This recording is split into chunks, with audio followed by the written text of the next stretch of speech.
My name is Nico Steves. Podcasts this summer season will run 15 minutes each in a re-release of my book, The Constant Procession, the history of the Virgin Mary since she passed on.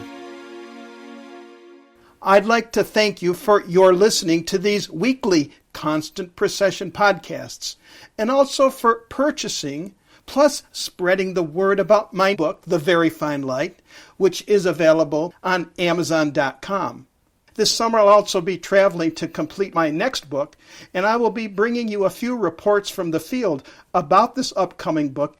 And so, please keep checking my website, nicosteves.com, as I will be posting blog updates from time to time. By the way, keep me posted on what you're up to in the comments section of my website or via email at nicosteves@gmail.com. And now, enjoy this installment of The Constant Procession. Installment 11. As it came to be each time before the Madonna would appear, a sudden flash of lightning struck. Afraid at first, the children began to gather up their sheep, and a second flash stopped them in their tracks. They looked at an oak tree and spotted a lady, brighter than the sun. They were bathed in a mysterious light when the Madonna spoke. "Do not be afraid, I shall not harm you." According to the three, she wore a white robe and a mantle just edged with gold, which covered her head, fell on her shoulders, and reached down to her feet. Her hands were joined in prayer and held a rosary of shining pearls.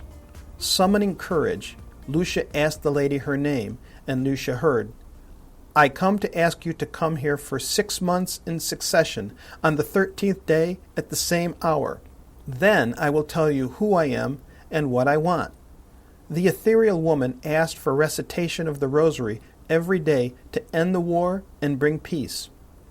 Though the children promised each other to keep silent about what happened, little Jacinta could not keep hold of her happiness and told her parents. The news ran through the little village, and from there the attack started. Even their parents at first refused to believe the children. Lucia's mother went so far as to threaten her if she did not take back what she had said. The date of the second apparition came.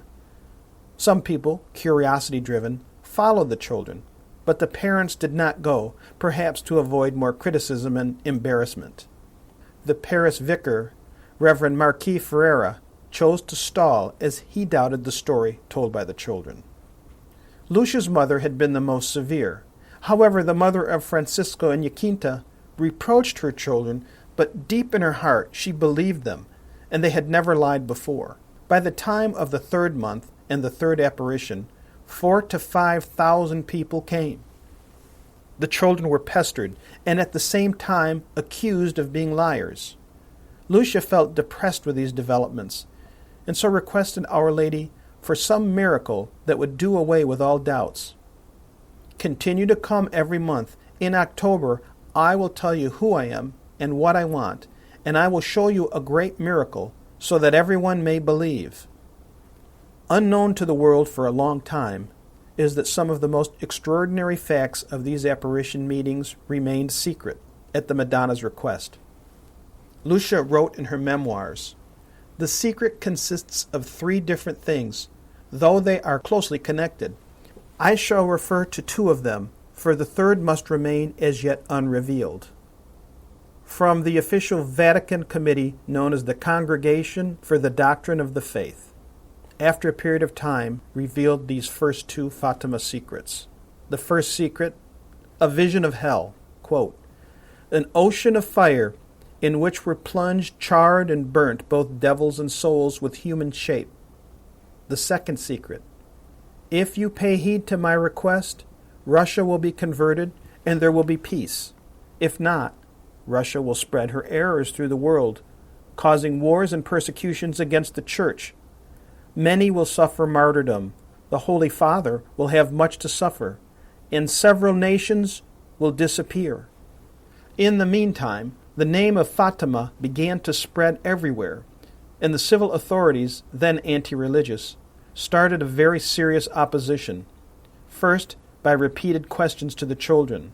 then by arresting them, followed with threats of death, a death by boiling them in oil, unless they recanted and denied the truth of all they had stated before. On the 13th of August, several thousand pilgrims awaited the events, but they soon learned that the administration had taken the children to the county headquarters. However, the crowd heard the same clap of thunder which had preceded the other apparitions, and witnessed a very white cloud hung above the tree where the children would always be. But in this month, the three shepherds saw the Madonna on the 19th, since they had been under arrest on the 13th, and the apparition took place elsewhere, at Velinhos. September neared. A few more thousand people came to Fatima, though by then everyone knew that just the children had been able to see the Blessed Virgin. Nevertheless, almost all the bystanders witnessed strange things. Some noticed a reduction of sunlight and a drop in temperature. Sick people got cured upon Lucia's request to the Lady. In the remaining time before the final apparition in October, well-intended people would both praise and chastise the children, casting doubts about the wisdom of saying a miracle would occur in October. On the eve before the apparition, more and more people came to the site. On the big day, it rained. Real fear tormented the parents of the children. They had many concerns and questions. How many of the crowd would be Roman Catholics? How many came as a curiosity or for other less trustworthy reasons? How many would be reporters? What would happen if no miracle occurred? Tremendous responsibilities hung over their three children. But this time, all the parents stood by their children. We will die, if necessary, with our children. The rain kept up. The three children kept vigil by the oak tree. Of this once attractive little tree of green leaves, the trunk remained. Its branches had been converted into souvenirs. As the hour approaches, the sun reached high noon. The already well-known flash of lightning announces that the Blessed Lady has come. The crowd looks up towards the sky. Lucia, Francisco, and Jacinta are already seeing the Blessed Mother over the little tree. The Madonna then told the shepherds this as her name, quote, Our Lady of the Rosary. And she added that she, quote, wanted a chapel to be built there in her honor, unquote. She also announced that the war neared its end. Our Lady then insisted the children continue to pray the 5 mysteries of the Rosary. Quote, Men must mend their ways. They must not continue to offend our blessed Lord, who is already so very much outraged and offended, unquote. The seers later told the crowd that the Madonna appeared to have been suffering incomparable sadness. After a brief dialogue, with her hand the Virgin made the children look toward the sun. Lucia cried out, Look at the sun! Amazed, the crowd realized that they could look right at the sun with no pain to their eyes. The rain had stopped, the cloud disappeared, and the sun, now a luminous disk of very faint light that seemed to be surrounded by a crown that had an amazing shine to it. As they were looking at it, it burst into movement, shaking with brutal violence. It would turn around on its own center like a fireworks pinwheel display. Light beams of many colors bolted in every direction. The earth and that great crowd, estimated to be well over 30,000 people, found themselves lit in a variety of changing colors, violet, then yellow, sometimes blue, or again violet, or red, on and on. Everyone panicked. Down on their knees they went, on the muddy soil, unable to repress control of their anguish. The phenomena of the sun repeated this cycle 2 more times. All of this must have taken about 10 minutes. At that point, the sun seemed to disintegrate. The people prayed and cried. The miracle, as had been promised by the Madonna. All of the people there had seen it. Others, not just Roman Catholic believers, but other non-Catholics alike. They included the affluent, townfolk, and country folk. Even within the radius of a few miles, they say they saw the phenomena. Later, the seers revealed, during the miracle of the sun, they had seen in the solar disk the Holy Family, the Madonna, Saint Joseph, and the infant Jesus, as they had been promised in the September apparition. There had been many eyewitness testimonials to the event, but for the outside world, the non-believers became the most significant witnesses. They included skeptics, civil authorities, and journalists. The story of this public display, coming from this wide variety of witnesses to acknowledge seeing a promised otherworld experience, defied logic. Though explained away by non-believers as a mass hysterical phenomena, it gave credence to the apparition and helped to validate the Fatima apparitions of the Virgin Mary. This apparition appeared to have been an attempt to remind mankind in a most remarkable way to encourage the best from men. The Madonna offered this as a challenge to the customary ways of man, that of fighting with one another, to challenge and run counter to the philosophy, might makes right, to choose instead to use one's free will to find common ground, to do this through love and to do this with trust, to live each day by these ways as had been taught by her Son. Chapter 20. Unheard Words. Once again, from the lips of these babes came a reminder of the importance of the free will men possess. And in that new age of mechanization, where new machines could be built to ease man's burdens or developed to force one man's will over another, the choices between machines that could help feed the whole world or machines that could help build weapons capable of managing the free will of others, mankind's use of free will made choices. Many chose force.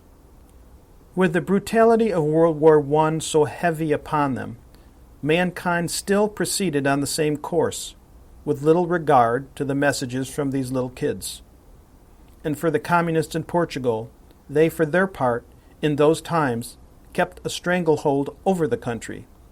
They could not afford to just stand by and watch these babes instill a bit of religion into the modern culture in Portugal at the time. People, weak and powerful alike, chose to overlook the events at Fatima and the requests to the call to pray. And as the world dug deep, entrenched in warfare, humanity, if it could be called that, became more scarred and embittered. And though many non-believers saw the miracle of the sun at Fatima on that day, and could have used the new communication technologies to telescope the requests of the Madonna far and wide, those who controlled such media did not choose to use these tools to spread the message. One can no more than speculate what could have happened had the Madonna's plea been heeded. During this 6-month period of these apparitions, World War I is in its 4th year. At this time also, the Russian Revolution gained strength. The Russian revolutionaries, by October 1917, overthrow the last vestiges of their old regime. Though at first the revolutionary leaders end the death penalty and empower local citizens to run their own area governments, but before long the People's Revolution accelerated into a period of upheavals. Everybody and every place saw change, and with it came confusion. The most aggressive party members pushed the weak aside, and before long, might overtook most of the people's basic desired goal, to live with freedom of choice and self-determination. These ideas of freedom of choice, almost from the start, came at odds with the new leaders of the people who had orchestrated the revolution. Before long, the most aggressive people became leaders of this once acclaimed people's movement, evolving to a point where the most dominant leader, Lenin, banned religion in the new Soviet Union. Lenin, followed by Stalin, used violence in their aggressive power grabs that forced mass purges of their competitors, political and religious alike. The bright new start of a free Russian society, lost out as the people's new socialist rule degenerated and turned the tide against humanity. And the road taken after World War I, the so-called war to end all wars, led to alienate the people rather than keep their faith as offered by the apparition, with her guidance of prayer as a means to expand the ways of peace. In other parts of the world, the victors from World War I used their free will to promote and pursue the newfound power of their inventions, preferring the raw power of their weapons and intellectual abilities rather than choosing the more humble approach and revisit their faith in God. The results of these choices?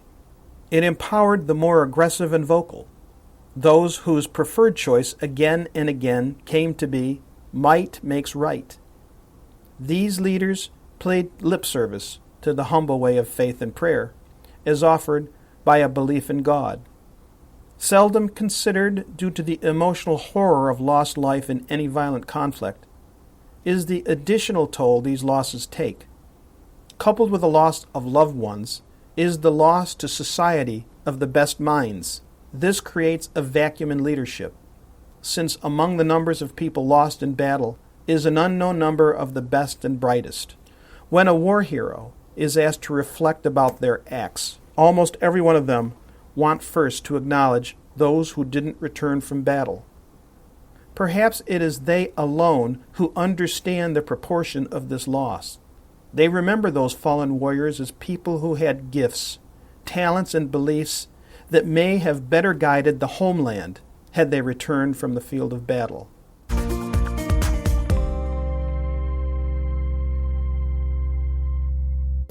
This is Nico Steves. I hope you enjoyed this installment.